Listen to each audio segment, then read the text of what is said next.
Arey, I'm pretty sure right se we'll reach faster. I was here 2 days ago. It's faster from the left. No, yeah, it's the right. You can't always be right, Natina. Turn right.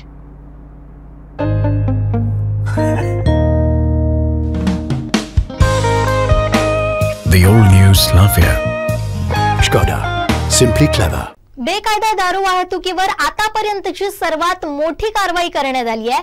Goa बनावटीच्या दारूची गोवा ते मुंबई बेकायदा वाहतूक करणाऱ्या कंटेनरवर राज्य उत्पादन शुल्क विभागाच्या कुडाळ पथकाने ही कारवाई केली आहे। आतापर्यंतची ही सर्वात मोठी कारवाई असल्याचं म्हणणं आहे। या कारवाईत गोवा बनावटीच्या दारूच्या तब्बल 1,44,000 बाटल्या आढळल्यात। यात 1,87,20,000 रुपयांची दारू तर 25 लाखाचा कंटेनर आणि अन्य मुद्देमाल 12,000 मिळून एकूण 2,12,32,000 रुपयांचा ऐवज ताब्यात घेतला। या कारवाईमुळे राज्य उत्पादन शुल्क कुडाळ विभागाचं कौतुक होतंय।